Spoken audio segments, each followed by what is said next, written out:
Hello and good evening and welcome to The Truth Behind the Truth. Glad to see you guys. Thank you for tuning in tonight and welcome. Want to welcome our Facebook family, YouTube family, Instagram family, UK family, and everybody else's family that wants to join in, okay? Yes. We are coming to you live tonight from Vegas. Woo-hoo! The rest of our family will be tuning in. I think Harold's got a little connection issue, so I'm sure he'll probably have to fade out, join back in. But we will be talking until he gets here. All right. Yes. But anyway, we're excited. Thank you guys for tuning in tonight for one of the number one shows, the hot topics tonight. Boy, we got some stuff to talk about. Yes. I mean, some stuff that's been going on out there, man. It's just like the conversation needs to be had. You know, I mean, it really does. It honestly needs to be had. I mean, you know, people are just gets off the chain. You know, they really are off the chain. Yeah. Right? But before we get into that, let's chat a little bit about some upcoming shows, stuff like that we got going on. Yeah. So first of all, we have an upcoming show. We got actress Chandra Kelly will be back with us. Ooh. You know, love her. Yeah, definitely. Yes. Actor Kevin Savage will be back with us. I don't know if you guys those of you that watch BET, but he's going to be on. Was it BET or is it Lifetime? BET. Okay, yeah, single black female. Okay, And so that's on Lifetime. That's on Lifetime. And that's okay. on Lifetime. Right. So that's coming up, as well. So he's going to be. But he was on Witchcraft, wasn't it? Not Witchcraft, but Lovecraft. Exactly. Yes. Exactly. So that's some of one of his. He's also on Insecure. The Issa Rae show on HBO Max. Yes. So, but he'll be back joining us in a few weeks. Talk about his great stuff and giving his put on what's going on in society as well. So we'll be excited about having him back on the show. As well. Yes. Hey, cuz. Hey, how are you, Meek? How you doing, darling? Welcome. Yes. We got to get you back on the show too. All right. Glad to see you. Yes. Definitely glad to see you. So we have that coming up. We're also going to dig in. Hopefully next week. We're waiting to hear back from some other guests. We want to really dig into the mental wellness, but mental health. It's been a really huge issue, and that's a lot of what we're going to talk about tonight. That in society, typically in the African American community, but we have some great research. I hate to say research students. I don't want to call them that, but they're joining us as well. Two young ladies that I had a conversation with that are dealing with mental health in the African American community. Oh, wow. Yeah. So we are so looking to have those. It'll probably next week, guys, that they'll be on the show with us. So we're looking forward to that. These great young ladies that I met and being able to be very informative, about what we need to talk about, in dealing with mental health, because it's a big issue going on there. A lot of suicides, a lot of people just don't know who they are, And to be honest with you, with the pandemic that is still sort of going and coming and going and coming and all these, new variants that seem to be coming and going. It's got everybody in a tizzy right now. Right. And to be honest with you, with everything with that including politics and social issues, it's like a ball. It's like what the Temptation says, a ball of confusion. Right. Exactly. So I think that's causing a little bit of all of this mental. They call it tension and anxiety. Yes. It's just so much that is going on in our society right now that it's hard to catch up. Right. And it's hard to catch up with people that you are you affiliate, your family and everybody. Hey, right. Mr. Hey, Country Warner, how you doing? Oh my goodness. Oh, family. Yeah, family on the night. That's great. Love it. Yes, but that is the issues. That's causing all this mental craziness right now. It's all of this what they call ball confusion. Right, exactly. I totally agree. I mean, and it as you stated, I think that the problem that most people have not been really able to deal with, coming out of COVID, and then what COVID represents to a lot of people, in their life, and you would think that for the time spent that they've had over these, I might say 2 years, being alone, they would have had a better assessment of who they were. But I think the thing a lot of times is that when people have found themselves not being able to be comfortable with themselves, then it comes into a situation like that. Because when you're in a room, typically by yourself, having to face something, it's like, wow, And we talked about this from the very beginning. When we started this show in the middle of the pandemic. It was almost at the very beginning. Right, pretty much. Everything was beginning to shut down, and we had not just moved from Georgia to LA. Right. Mm-hmm. And we talked about the fact that during the time of seclusion, us being quarantining, that this was the time for humanity to take now self-evaluation. Right. Taking stock over our lives at this point and trying to figure out what is our purpose. Right. Mm-hmm. Well, and I don't think a lot of us took advantage of that when we quarantined opportunity of the opportunity of taking stock or making notes of what to improve on, how to make improvements within our lives. Mm-hmm. And I think that's why you have a lot of people who are now going around doing whatever that they're doing and causing so much craziness because they haven't taken that time or that opportunity to do what they needed to have been doing to take stock of their mental health. Absolutely. And the thing about it is, I'm going to say to the report, but I want to tell everybody, Harold and Pernell will be joining us shortly. I know Harold's having a little bit of technical difficulty, and Pernell will be joining us real shortly, so they'll be on in just a moment. Yes. But anyway, so like you were saying, the point is that we first of all, let's address the fact that we had that idiot that was in the White House at that time. Okay, so it is, and somebody will say, well, you're being disrespectful to a former president. No, I'm not, because he was an idiot. Okay, and it just called it like it was. I'm not the only one in America that called him an idiot. All right, and then let's just say it. A lot of people didn't want to call that name out. They didn't want to even put too much power into that name. Absolutely. I hear what you're saying. So and then to the point of just the narcissistic attitude that he had throughout the whole entire, the presidency, has caused, in my opinion, strictly all my opinion, but 900,000 people have died. You know what I'm saying? At the end of the day, because, at the end of the day, this man knew in the beginning that there was a pandemic coming. But, he wanted to blame it on China, the China virus, at the end of the day. I mean, coming out all these newscasts and all type of. So his stupidity, at the end of the day, I won't say that the total responsibility of those people dying was upon him, but he had a lot to do with it. Because you had those stupid followers, okay, at the end of the day. Now, I get it. Some people, I know, I'm going off the cuff, y'all. All right.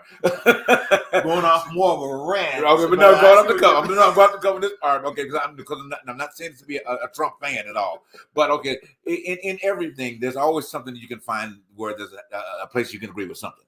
Okay, at the end of the day. And I won't get into things I agree with him on because it probably was only like 5%. Of the whole 90% that he was a president, okay? But anyway, so my point is that, when you have people that don't really know who they are, okay? So you had a legion of people that would join in and follow this idiot, and all the hypocrisy and everything else, and what is it, 27,000 lies on record. I ain't lied that much in my whole lifetime. Number one, I wouldn't lie as a child. I don't want to get my ass beat. But okay. That right there, and that was the situation at the time. that in itself was a political situation at the time that caused a lot of confusion within this country. Right. Now we're in a new phase right now where because of that situation, there is in some form or fashion no belief in the institutions that are supposed to keep us in some form or fashion in order. Right, exactly. And to be honest with you, the politicians, regardless of what president that you vote for, and we keep reiterating this. This is where you need to know your civic duties as a citizen of this country. Right. You need to know what makes this country keeps it going. Right. Exactly. And we know that there are different branches within this government that keeps it going. Right. And to be honest with you, you have senators, you have congressmen, you have governors, you have state lawmakers, you have people who keep this stuff going. Right. And the facts are the facts. The president can only do so much. And Trump in his situation did as much as he could, and he was allowed to do as much as he wanted to do through these people who are supposed to hold him at all costs in order, but they didn't do it. Right. Now we're in a different situation right now where us as Americans, it's now our choice, it's now our power to make that choice to make change within our lives. And the facts are the facts. Either we're going to sit here and like you ranted and complain about the situation, or we're going to make this move or this change, because democracy is one of those institutions that are very fragile right now. We're in a fragile state. We're very much in a fragile state right now. And I keep telling people, either we're going to sit here and be disgruntled what's going on in our lives, or we're going to start making this change. Absolutely. And that means as Americans taking total control over our lives. Absolutely. And on top of that, taking total control of our votes. Right. Absolutely. Absolutely. Hey, partner, how you doing? Hey, darling. But I mean, that's just the way it is at this point. And I feel like, and that comes with the mentality that we need. That's where mental health will come into play, because I feel like at the end of the day, in order to compartmentalize this craziness that's going on, we need to compartmentalize what's going on within our minds and what we're taking stock of, because all of this that's going on is not helping the situation, but what that we're facing. Right. Absolutely. I mean, I totally agree. Parnell, just to kind of bring you in, I know you were coming in. We kind of led into pandemic situation, mental health, where people are coming out after this 2 years. And of course, everything dates back to 2 years ago to the idiot that was in the White House, of course.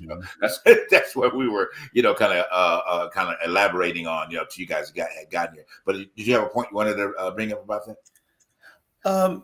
Not yet. I'll just dip in my toes in the conversation. I'm like, wait, we talked about that already. Oh, dang. Right. Yes. But it just came up, I think, because it was kind of a good lead into, talking about, as we'll discuss that a little bit more, mental wellness, or the mental health issues that typically we want to really focus guys on, more or less in the African American community tonight, which kind of gives us a point to segue into, as I mentioned at the top of the show, about the two researchologists, if I say, that are going to be joining us, next, hopefully next week to further this discussion, because we really want to help this, help us get better in our thought patterns and get over some shit. Okay. And learn how to compartmentalize. That's a big word that you taught me. Right. Compartmentalize. Yes. If you don't, really, if you don't, how to do that. Hey, Harold, welcome back. If you don't compartmentalize your life, you will be doing these things that these idiots are doing out here in the streets. At the end of the day, go and feel like you get a gun, shoot up everybody, go kill everybody that you work with and everything else, because you don't know how to compartmentalize the issues that you have in your life, But again, it leads into our point of, mental wellness and all that, and stuff. So right before we go back on, so gentlemen, how we doing? Glad to see you. How you doing, Pete? Good. I'm sorry I'm late here. It's been a whole bunch of stuff going on today. I'm like, okay, I gotta get over here. Now I gotta get over here. Now I gotta get home. I got a show to do. A lot of stuff to get through, too. Sure. It's a lot. I mean, everybody's getting ready for all the Super Bowl stuff. So traffic is a little bit heavier than it normally would be. I'm like, it's not until tomorrow. Right. But there's stuff going on. People are everywhere. I'm here. I'm alive, breathing, living, talking. So all is well. Great. Harold, how are you, sir?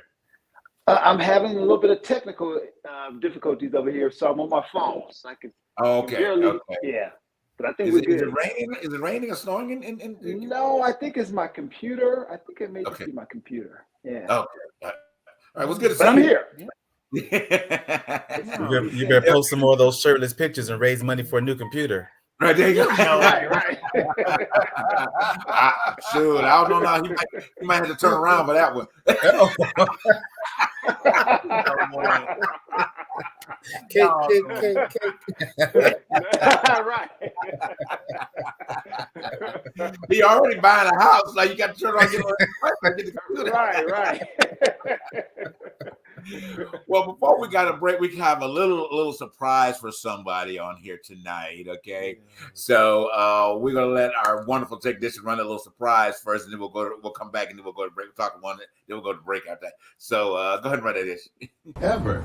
If you ever need me, call. If you need me, call me. That whole other screen. But that was my thing. Is like I will still be available whenever I'm called. And that's going to have to be enough. That's my part that I play. You know, some people, the part that they play is writing a check. Some people, the part that they play is being out on the front line. So those of you who have been here 20, 30 years, I applaud you for doing that because I know the dedication that it takes. So for me as an artist, that was my thing. That's what I wanted to stand up for. As a black gay man, I wanted to stand up like, hey, here I am. When you're looking for representation for what we are, I want to be that. Playing Carlton Cruz on Greenleaf, I heard so many people come up and say, man, thank you for playing this part. You have represented the life that I have lived, and we need to see that. And that it was so important that he had a black partner. Oh, you guys. Oh, that's awesome. Give us the background to what was that about? I was so proud of you because I know he received an award. That's what it was about. Oh, So Yeah. that was his acceptance speech of his segue to the Oscar and to the to the Emmy I and to received the that. Tony, and all that was the segue. Okay, so we were just getting in the mode. Now we've said it on record. Okay, the segue to the Oscar. All right. Yes. Okay. Thank you, Great show. guys. Yeah, that was receiving a Medal of Honor from In the Meantime Men's Group here in LA, just for, community involvement over the years, from being a health educator with Minority Age Project and the activism that I've done and stuff over the years with Black Men's Exchange and just kind of just standing up for the community with playing Carlton. And they were just like, hey, you've been doing this stuff for a while, so we just want to recognize you and continue to encourage me to keep going. So I appreciate that. Wow. Yeah. Awesome. Congratulations. Thank you. When I saw it, I said, I'm gonna surprise somebody. I called our wonderful producer and said, you know what, let's give him a little surprise on Saturday. That was good. Thank you. Surprise back. Okay. Come on now. Oh wow. Okay. Happy anniversary, happy anniversary, happy anniversary, happy anniversary. Oh wow. Thank you. Oh, there's a lot of surprises today. Okay, got it.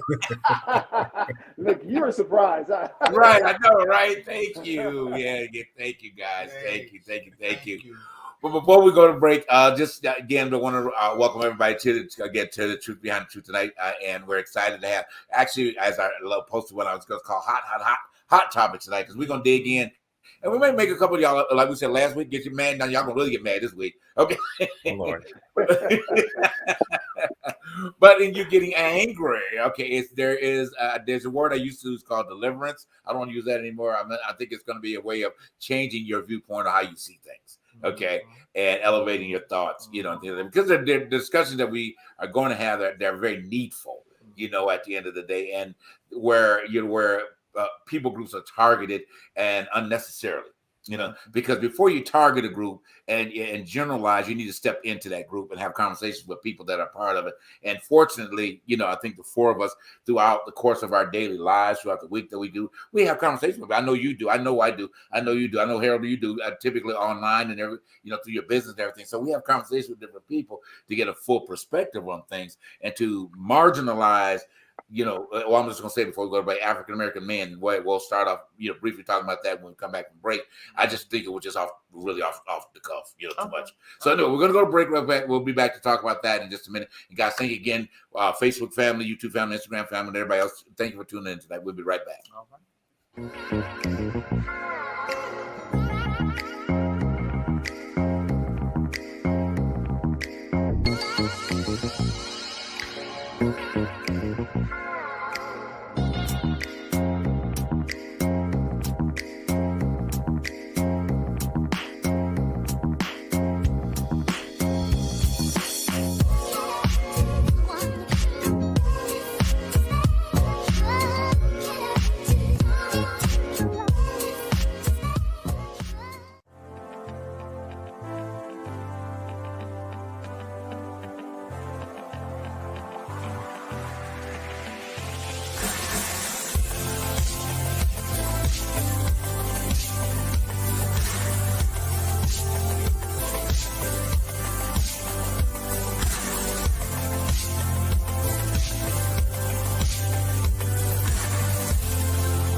All right, and welcome back, guys. Thank you once again for tuning into The Truth Behind the Truth tonight. We are again thoroughly excited. We are here, in Vegas. All right, we hadn't gotten on the strip yet. Okay, so but some of us at the Super Bowl, but not there, but there. But Vegas is actually packed out surprisingly this weekend for versus the fact that you think that everybody would be in LA, but so there's a lot of people here in Vegas tonight. So we're gonna see what's gonna happen. These next couple of days. Here in Vegas. All right, well let's dig in. Harold, you singing okay now? You good, brother? Oh, nope. We're trying to get it together over here. Okay, all right. Well, we understand, guys. If you're fading it now, I know you're working on it. It's still not a big deal. That happens, in tech world. Not much you can do about it. We had a whole show we had to, get through that, so it's not a big deal. But anyway, until we go live in the studio, okay. Does anyone have that problem?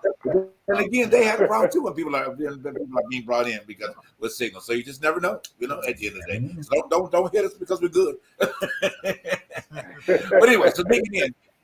So digging in, I know in our production meeting we didn't want to dig into this too much, but I just want to kind of maybe spend 10 minutes possibly at top. So Parnell, keep your finger up going. So it's time's up. Okay. There was a conversation that went on that was on one of these other talk shows that are out there that really not doing what we do for humanity, really I think causing division and strife and all this other type of stuff. And this particular, and I'm just gonna call out this woman name, wasn't it Cynthia J or whatever her name was or something like that. Let's just call her anonymous. Whatever the hell her name was. Because there's no need to put that much power into that type of situation. Yeah, but the problem is that when you get out there and make these kind of rant and raves, out there are people hearing this, at the end of the day. The same way they hear Truth Behind the Truth. I mean, we're here we're heard all the way over in England and Italy and everywhere else because people pop in and find the different shows. So, even though you have a platform to discuss what you want to discuss, you have to do it with grace. You know what I'm saying? At the end of the day, you have to do it in a manner that if you marginalize people, then this group of people out here is going to continue to look at them that way. So you may want to state a point, but be careful how you state a point. At the end of the day, it's freedom of speech. I get it. I'm free. I cuss all the time. I'm free to cuss. But at the end of the day, I mean that affectionately. But at the end of the day, there's a point where you have to bring things back full circle and wanting to be able to be a help source rather than a problem.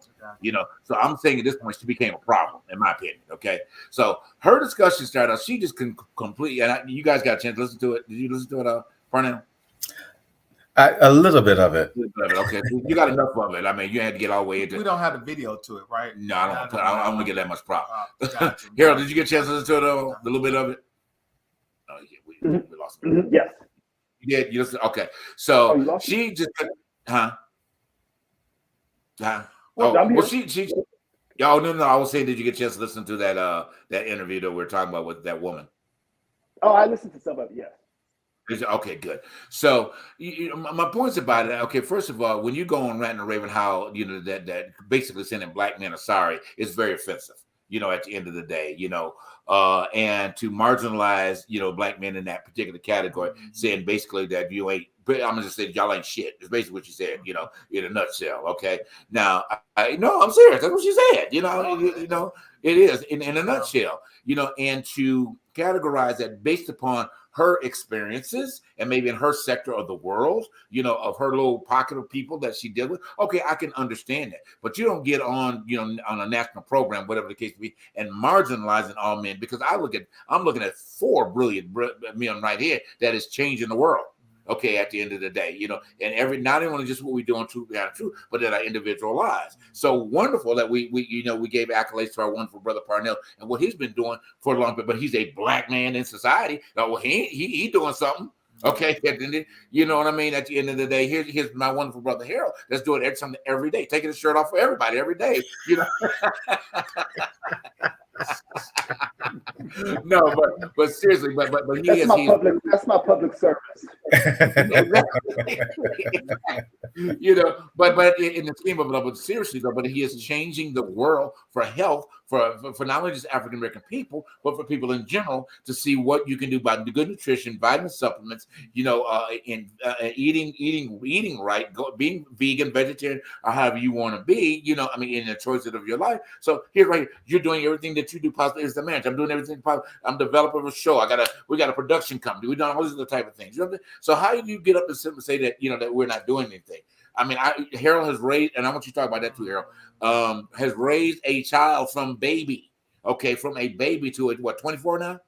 Yeah. Mm-hmm. 24-year-old. Yeah, Parnell, you're a father. You're an adopted father. I'm a father. You've been an adopted father. So please do not say that black men are not doing shit. Okay, at the end of the day. But I'll go on. But I want y'all to say something first. I'm gonna shut up. Yeah, go ahead. I'm gonna shut up. Whoever want to take. I'm gonna shut up for a minute because I got a lot more to say, and I'm gonna start in 10 minutes. Go ahead. Go ahead, Parnell. Well, it's interesting because when we were talking about that, it was kind of like I said, no, maybe the black men that right, ain't doing shit, but I know lots of brothers out here who are doing amazing work, who are very much involved with their family, who are respectful and loving to their partners, whether that's male or female. That they're working to build things together. When this is one of the reasons why whenever I see videos or photos of fathers doing their daughter's hair, I post that up because it's all about countering that narrative that black men they just out here making babies that they don't take care of. And I'm like, well, here's another brother. Here's another brother over here. Here's another brother over here. Here's this brother over here who was telling his son, "Daddy loves you. I want to encourage you." That's lifting up his son. That's kind of like, because we kind of get that narrative that that black men don't love on their sons enough. Right. And I'm like, well, here it is. Here are lots of black men who are loving up on their sons and letting them know that daddy loves them. I tell my son all the time, I love you. He says, I love you too, Dad. That's what you're supposed to do. There's more to being a father than just being a protector and a provider. You've also got to be a nurturer. So Right.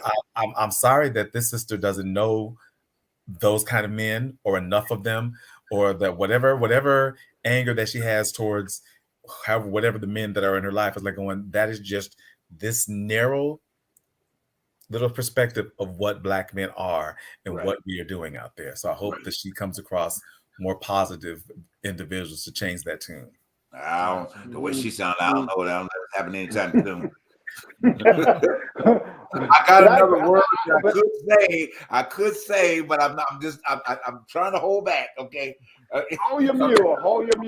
Okay, I'm gonna put it this way. I'm gonna let y'all figure it out. I'm gonna say this. She just needs a good pizza, and I'm gonna leave it at that. Stop it, baby. No. Say something.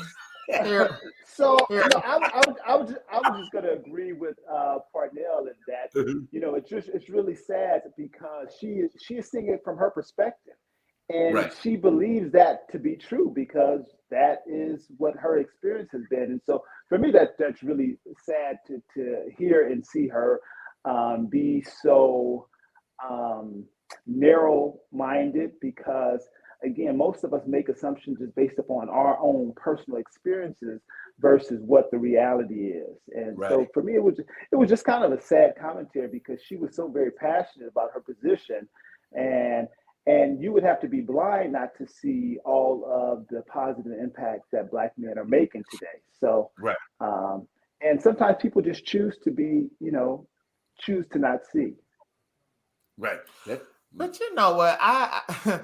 I come from a product of not having a father in the home. I was raised by 3 women growing up, and you hear things and you kind of you take things almost with a grain of salt and you try to push forward.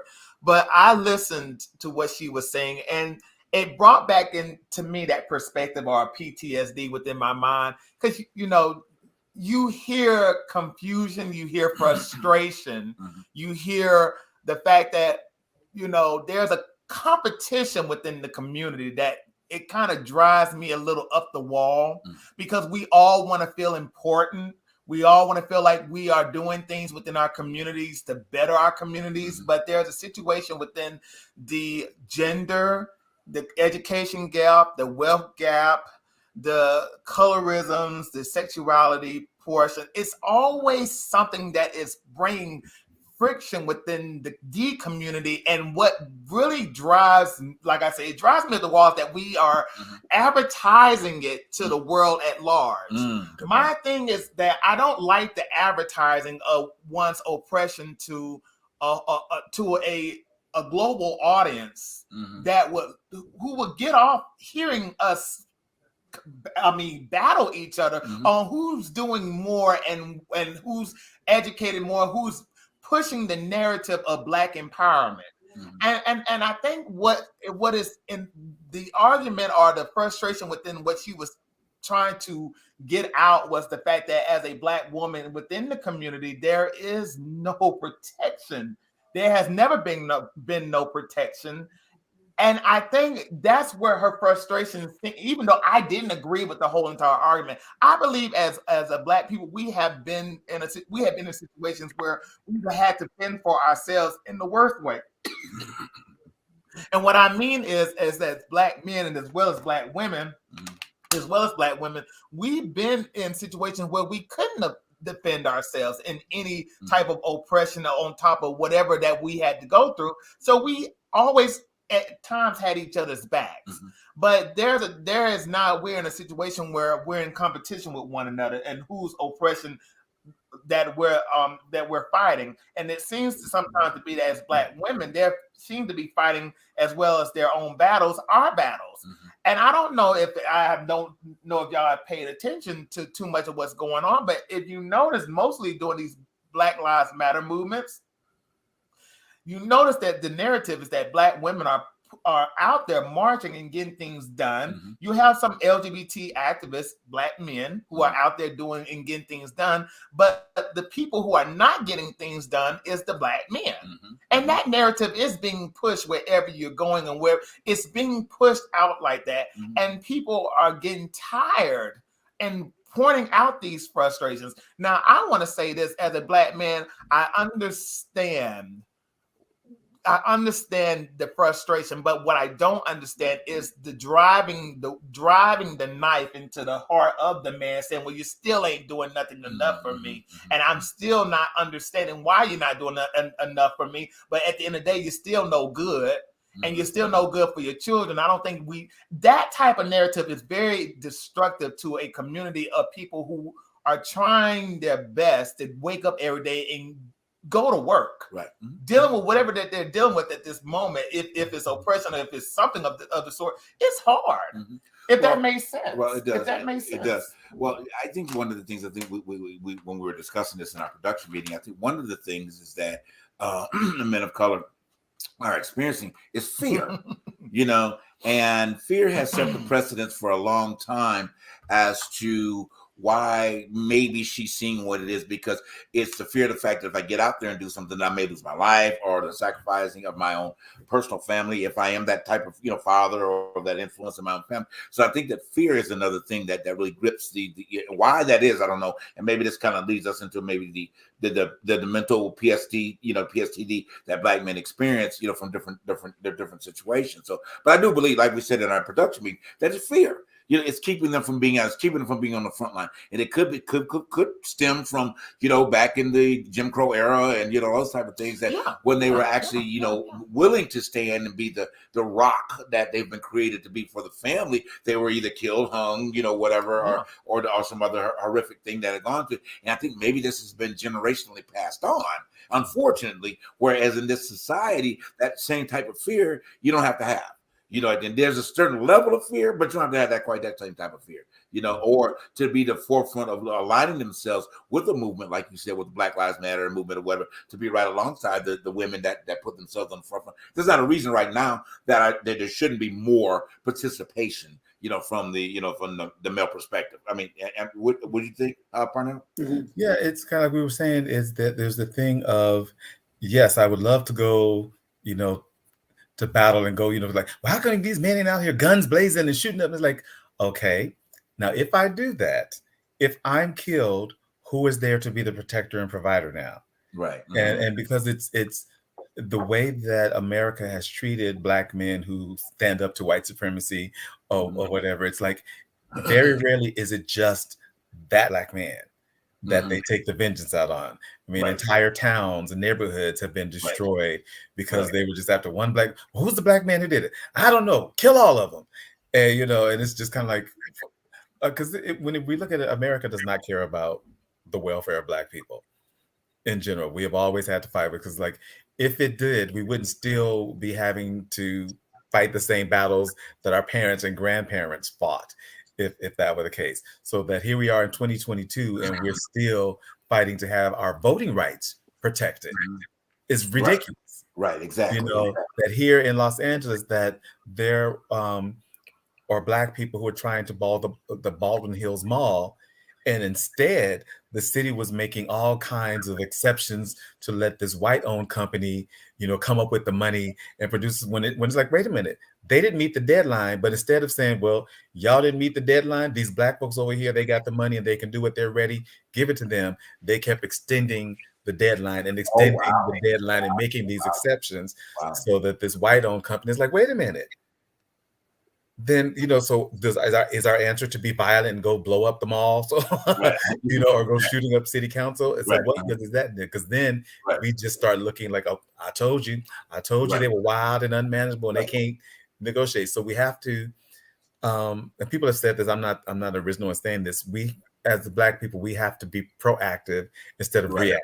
Exactly. We keep waiting for somebody to do something bad for us, to us, and then we react to it, as opposed to like, okay, let's put these things in place so that this is here and that this is going. When we talk about cooperative economics, that whole those Kwanzaa principles, they don't have to just happen in December. Yeah, exactly. That's something that should be going on year round. The four of us coming together to make this show happen. Is all about cooperative economics and that spirit of unity and all those things that we're like, okay, we're going to come in agreement to put some positive energy forth into the world. Absolutely. That's what we're doing. So as our community in general starts doing that we have black men speaking up for black women. Black women have always been speaking up for black men. That's been established, but we have to really start making sure that black men, we combat the misogyny or the misogynoir that happens, against black women, where I've had to pull the coattails on a few brothers who have been really disrespectful towards black. And I'm like, that black woman that you over there calling bitch and hoe and whatever or not, your mother and your sister are black women. Right. That woman is somebody's daughter or sister or mother or whatever. Now, how would you feel if somebody said that about your wife, your daughter, your mother? You'd be ready to scrap. So speak respectfully. Now, if somebody's being a bitch, okay, that particular person.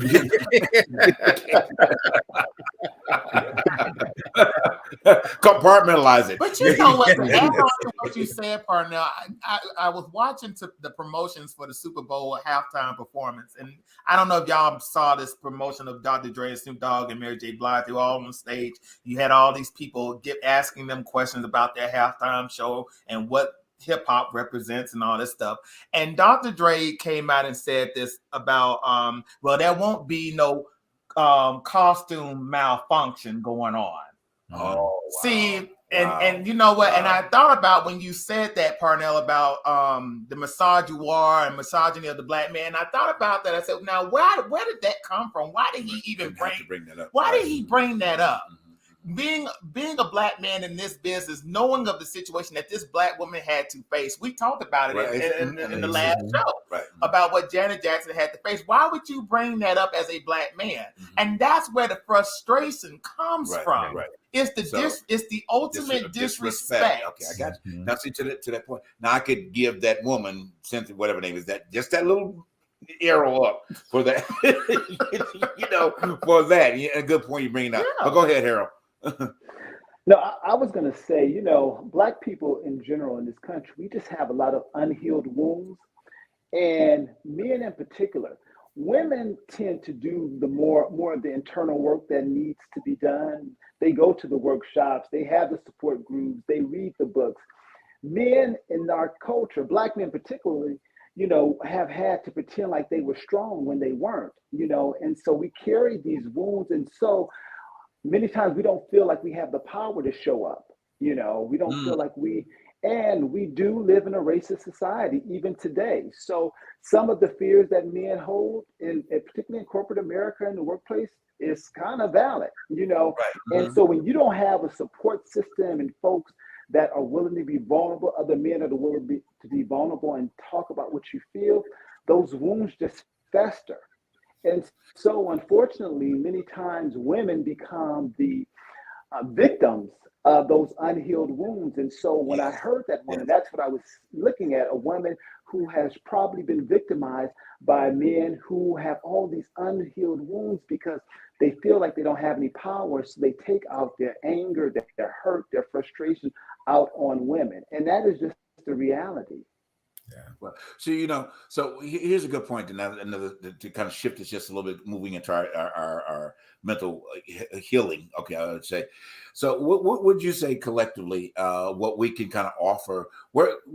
How can we encourage men of color to extract themselves out of the things that keep them fear and offer the way that they can start having conversations, that are not the overly masculine conversation, talking about football teams and everything else, but really being transparent to themselves or feeling comfortable among themselves to get these hurts out that you just mentioned. I mean, what would you suggest? I mean, just as a health source. Go see a therapist. Instead of going, to go around the corner and talk to Pookie and Ray Ray, as we like to call them, Pookie and Ray Ray. Go seek help, therapy. Right. And I know we always say, well, we can't afford these things. And I'm like, yes, you can. There are many. You can pick up this phone or this tablet anytime you feel and find things. Whatever you want to find, you can find. Right. And there is no excuse at this time, during this day, during this time that we live in. There is no excuse anymore. Right. I always say, if you want to find something that you want to really, really find, you can always pick up that phone and do due diligence whenever you feel like it.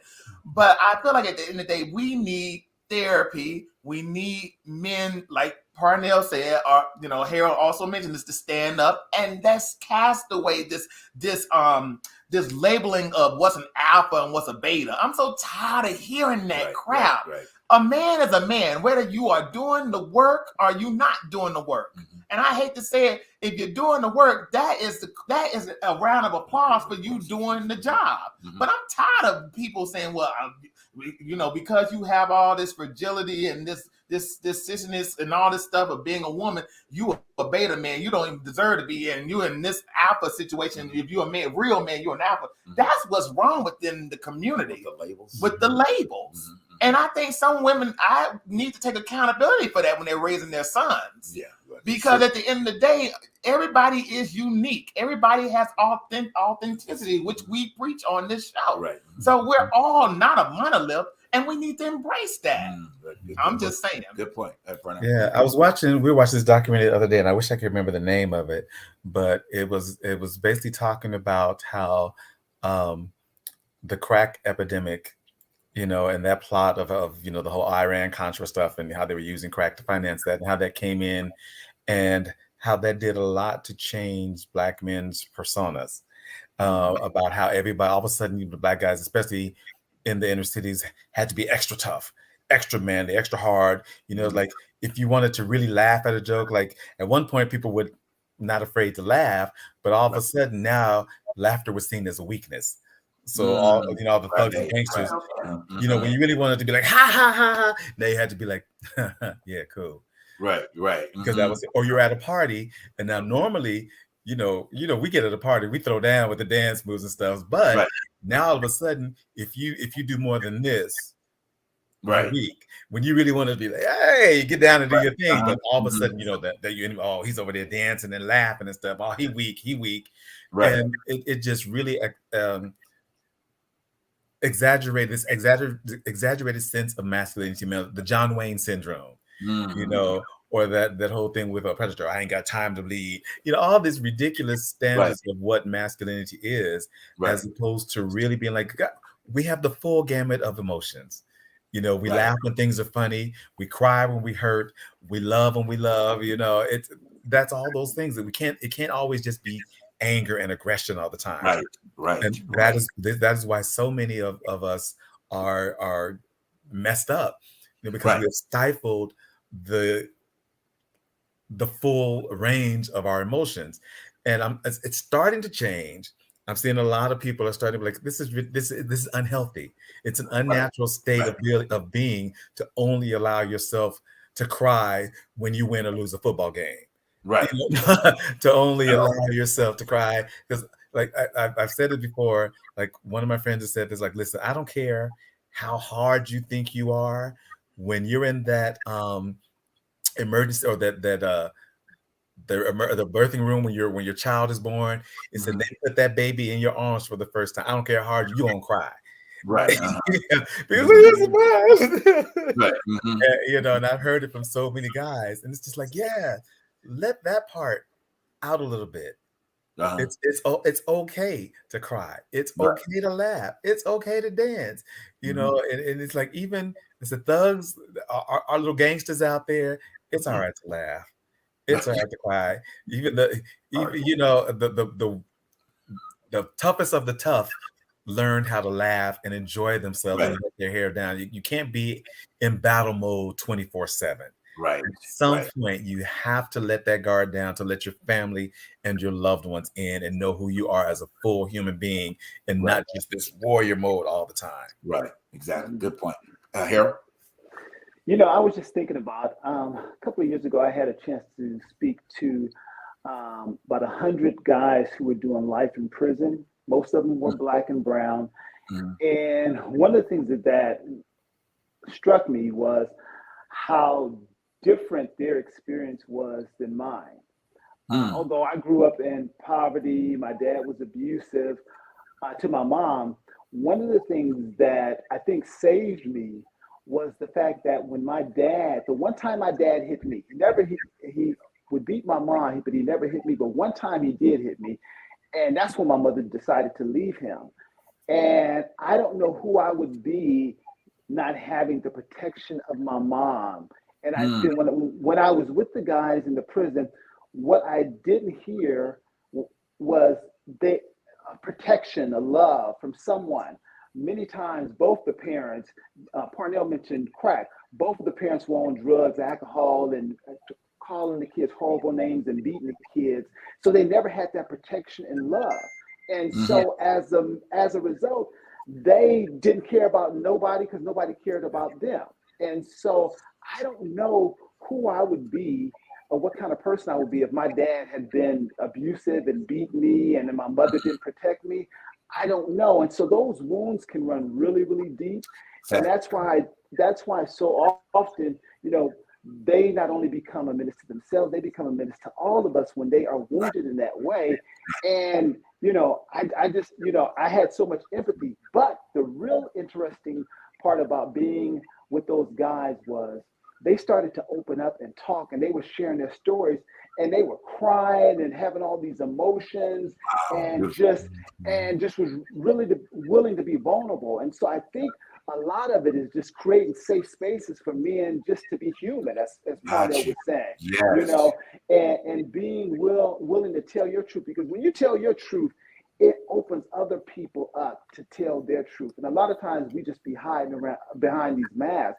But, it was an amazing, experience just to see those guys just be so vulnerable and honest about their childhood wounds and, the horrible things that were done and said to them, and many times by their parents.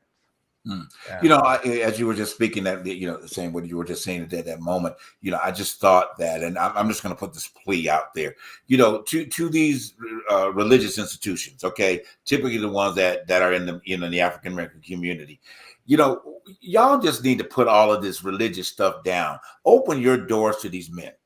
You know what I'm saying? Have an honest and an invitation in your community, to invite Black boys and Black men to in these places and talk to them. Don't talk. I know what you're saying, but do not talk this religious garbage. To these. I know what you're saying, but let me finish my point. To these men, because I expect the nerve of them. What I'm saying, because it's ridiculous. It's not enough. I know. It's not enough to have that type of. But what I'm saying is a start. As a start, what I'm saying, to open these doors, because as you said, Harold, there's not a place for men to go to bond. You know what I'm saying? So I'm just thinking. I'm just trying to think out of the box to have somebody wake up and listen to what these four men right here are saying to you, as those that have the ability, along with us, what we're doing every week, but it has the ability to be able to do something to stop these kind of rating conversations going on and help these men get better by letting them talk, putting them in a safe space. And one other point, now that you say point, just like, and I had to go off on this group. As we advertise on this show, every week, about stuff like this, I got to go off on this group that I send our information out to them every week. They started all of a sudden denying us the opportunity to be published on their group. I'm like, I was like, what the hell are you doing? What I'm saying? Here's the point. What the hell are you doing stopping these men from having an opportunity to be healed from their issues? And we will not bring up the same gender loving community in the Black community. They got a whole lot of shit going on with them. So, and then you're going to take this opportunity to stop these men from this conversation that we're having. But you want to put up everything that if they showing penis pics, y'all running all over top of it. You know me. I tell you. Hold on. Let me get my rant out. Okay. He's gonna be ranting until the show is over. Time to put out. So what I'm even trying to say is, at this moment, the opportunity is always there for us to come to the table. The good. opportunity is there. Yes. It's just at the end of the day, will ears listen and mouths close? Right. The funny thing about it is, I remember when Iyanla Vanzant had her town hall, and I remember the episode where the guy had all these children, and she called him and a lot of Black men to the table about this subject and wanted to get through what was going on mentally within the men. And I thought, to be honest, that was the greatest moment right there in that scenario. But we needed more moments like that. Probably not on television, but in behind closed doors where we have prominent men. And I keep saying this all the time. It starts from the head and it should work itself down to the bottom, because the church is not enough. Well, I have seen firsthand how the church has dim women's light, and I'm not trying to say all churches, but my mom's a pastor. She's been a pastor within the United Methodist Church for a long time, and I remember us going to revivals during the summer, and she being the only woman there, but having to ask a bunch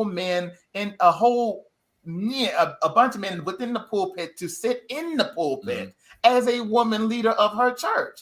And that right there in itself showed me how crazy that scenario of patriarchy looks like within the Christian church, within the Black church sphere of things.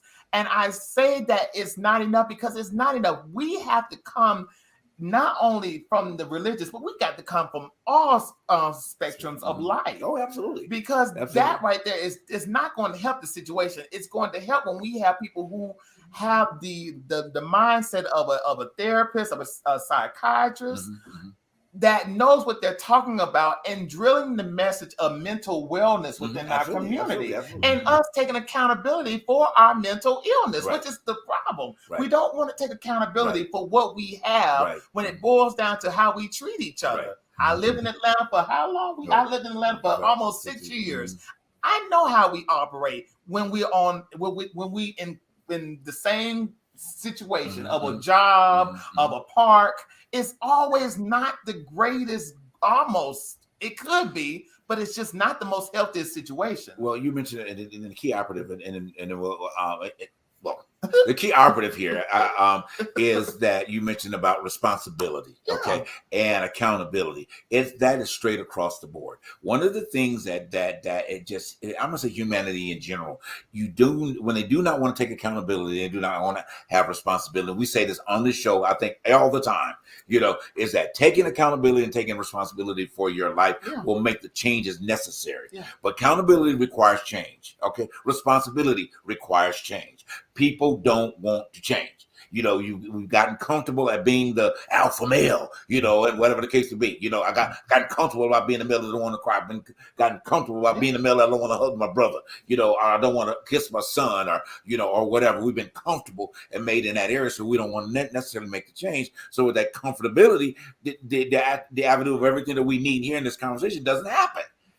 So until we're ready to be accountable for our actions, whether they be good, bad, and indifferent, we will still have the same problem going on. Accountability is the key. At the end of the day, it truly is.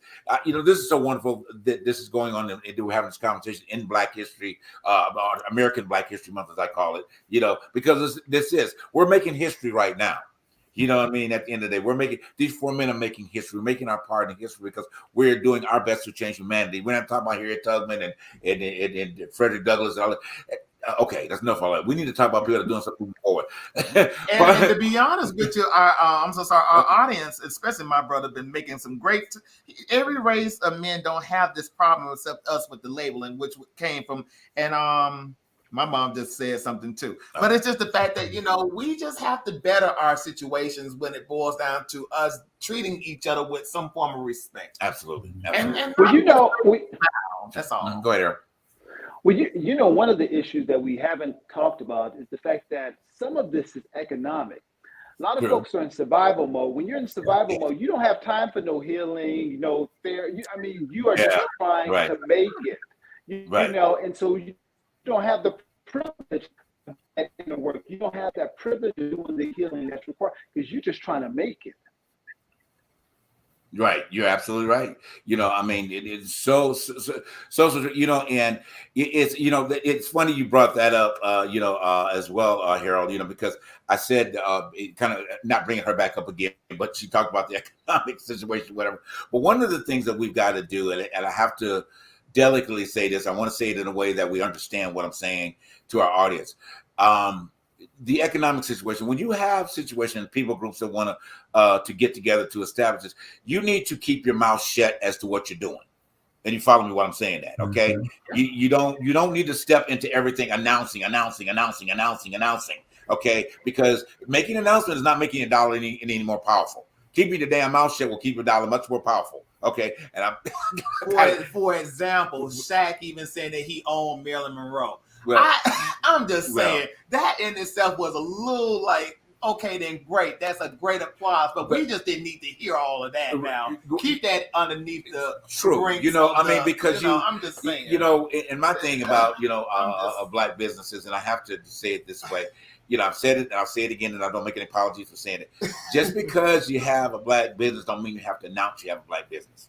Okay, at the end of the day, my brother right here, Harold has a wonderful business. I've never seen Harold in the being a businessman. He don't get on there every week and say, it's a black man selling a nutritional guideline. Harold sells his product and he gets the money. Correct us if we're wrong in this. Please, correct us. Correct us if we're wrong in that, because I want to. Let me hear that. Yeah, I want to hear that. Let me finish my point by that, because the thing about it is, I think that I understand the reason why the message is trying to get out, because you want the ad revenue support. But here's the bottom line: when you go to the bank is going to be green. Okay, you need to put, if you're in Atlanta, put your business in Buckhead. Okay, if you are in LA, put your business, if you can, put it in Beverly Hills. The money is going to be the money. Is what you do with the money when you get the money is the whole situation. If you got money coming in, empower somebody else to be great. Okay, put that money into making somebody else great. But you don't have to make announcements about that you're making somebody else great. Just do it. Shut up and do it. That's my point. And to be honest with you, somebody might think different than what we're saying. Well, but like I say, I don't know about that one. But anyway, but Parnell, you got something you want to say? Yeah, I'm just like, I disagree. Okay. I'm just with. I might think. I think it is very important, especially when you are reaching out to the black community. It's like, hey, I'm a black business owner, right. And truth be told, a lot of government funding and stuff is going towards specifically black-owned and female-operated businesses now, right. Because they understand the inequity that has happened. Right. So you really have to come and just like, hey, if you're a black-owned, female-owned, LGBTQ-owned business, you got those three great opportunities. That intersectionality can lead into greater funding, because collectively those have all been underfunded when it comes to grants and all that sort of stuff. Right. So from that point, it's definitely a thing that you got to let folks know that's happening. And trust me, those banks, when they see black folks coming in and asking for loans, they know you're a black-owned business, or from the get-go. Right. What it is we have to a lot of times be creative about how we do things, and go in as a black-owned business that you got all your T's crossed, all your I's are dotted, so that there can be no, oh, well, you didn't do this right. Oh, you didn't get, like really understand what it is you're going in. Harold, that this is a lot. I've been learning, and JB, Donnie, you guys been knowing, putting your own business together, it's a lot of work. It is. And there's a lot of money that has to be spent, for taxes and fees and filing and all that good stuff, which I think has kept people, like it kept me for the longest. I'm like, I don't know how to do all that. I don't know how to do all that. I got money for that. But you have to figure it out, and you learn from your mistakes, and you keep going. There's not a successful person in this world that didn't make a mistake and didn't fail. Absolutely. Not a single one. There's not one who just went out the first time like, ta-da!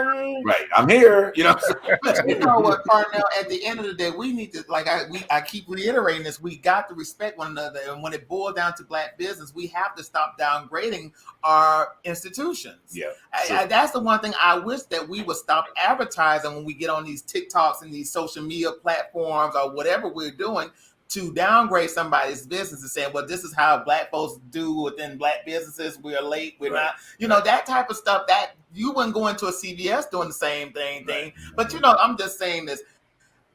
We just have to do better in how we are doing us any type of injustice to each other. If that makes sense, we just have to start doing better. Right. That's all I'm saying.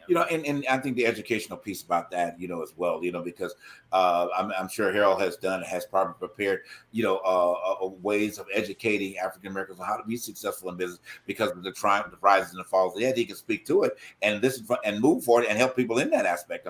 You definitely try that from the wellness, the conferences that you did, on every point. But I'm sure and I probably can. You can correct me. They didn't work out the way you wanted them to work out because it turned out to be something else different. Where you kind of trying to bring together to empower, but it turned off. Turned into another narrative.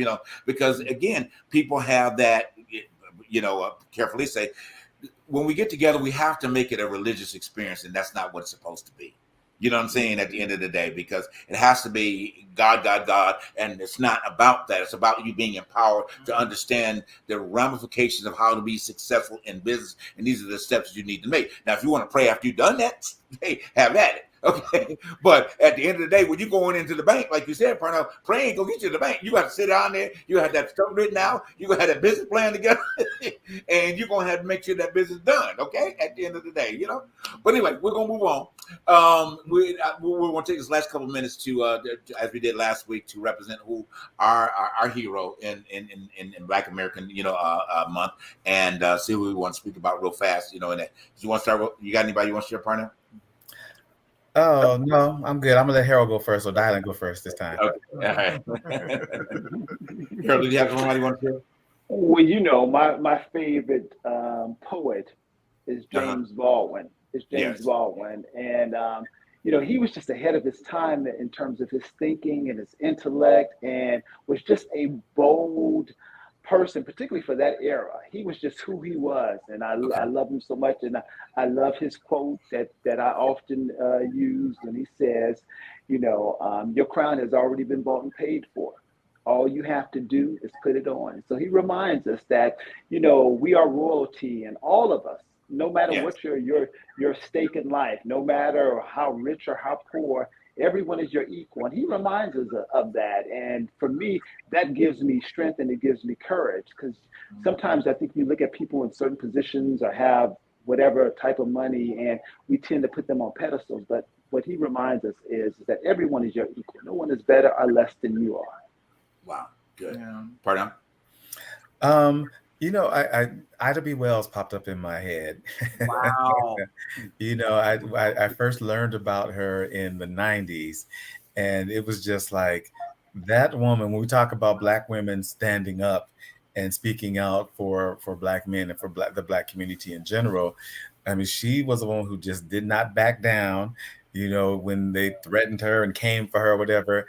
And when she did have to, I know she had to leave town at one point, but it wasn't out of fear. It was just like, it was out of sense. It's like, okay, they're trying to kill me. I'm gonna have to get up out of here and go somewhere, but I'm not shutting up. I'm just moving to a safer place that I can still continue the fight. And, and she was like, that's why to this day, a lot of Black women have issues with the women's movement, because there's this continuous thing that white women and the women are just looking out for white women, but still asking Black women to stand in the back. And that was one of the things that happened during the women's movement, the suffragettes, that the white women asked Ida B. Wells and the Black woman, okay, yeah, y'all can join us, but behind us, y'all get in the back. And Ida B. Wells was like, the hell we are. and got right up in that front line. It's like, if we're going to fight for women's rights, we're going to fight together. It ain't going to just be like white women and then us maybe. So that's my hero. What was the situation where the quotas? Remember when businesses and certain government institutions were affirmative action? They helped more white women than they helped other Black women and Black women. Honestly, yeah, my goodness. But the person I want to uphold is Ann Lowe, because she's an Alabama native. She was from Clayton, Alabama, and she was the designer of Jacqueline Onassis' wedding dress to JF Kennedy. But I just also wanted to raise her up because I was watching this thing on this came up on my timeline we always like to uphold Gucci and Givenchy and if that's how you pronounce it, and Versace. But you know what? All of these designers, we have designers within our community that needs to be raised, and we have legacies of designers who designed dresses for our first women. The Mary Todd Lincoln was also dressed by a slave woman for many years. So the fact that we have that legacy and we need to uphold those people because those people's names need to be raised, and on top of that, we need to go within our communities and find those people who are actually doing the same thing. So I wanted to raise that name up. Her name was Ann Lowe. Wow, beautiful.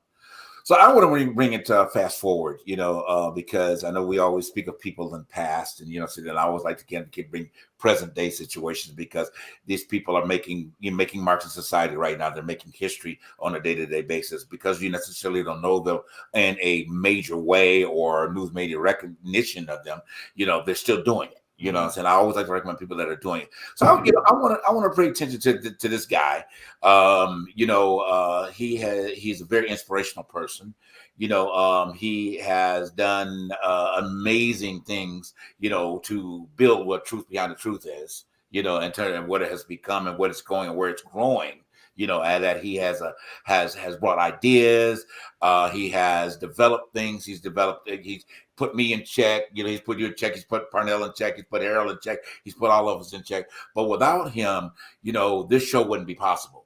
And I want to, recognize that the great work that he is doing in the city of Atlanta, in the areas that he's doing in terms of, developing other artists, and those things, and bringing new light to a table. At the end of the day, and most people will never ever get to know him the way we get to know him at the end of the day. But he's one of those unsung heroes that I want to pay homage to in this month of Black History, not just the month of Black History and American history, but in general, because he's going to live beyond all what I'm saying at this particular point and impact the world.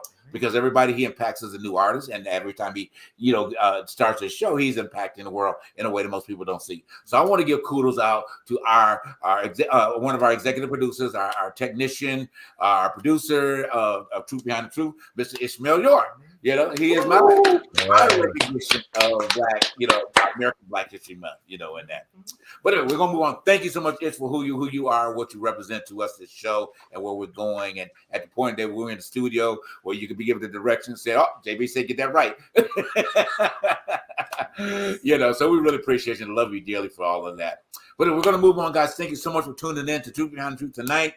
Next week, hopefully, as I mentioned earlier at the top of the show, that we will get these wonderful guests. We will continue this discussion because we really want to empower the African American community to rise up. Okay, just simply rise up. All right, they're rising up at the Super Bowl. Time to rise up in the community. Cheer for the community. Let's get our mental wellness together so we can be better fathers, better mothers, better sons, better daughters. Okay, better grandparents, better uncles, and the list goes on. All right.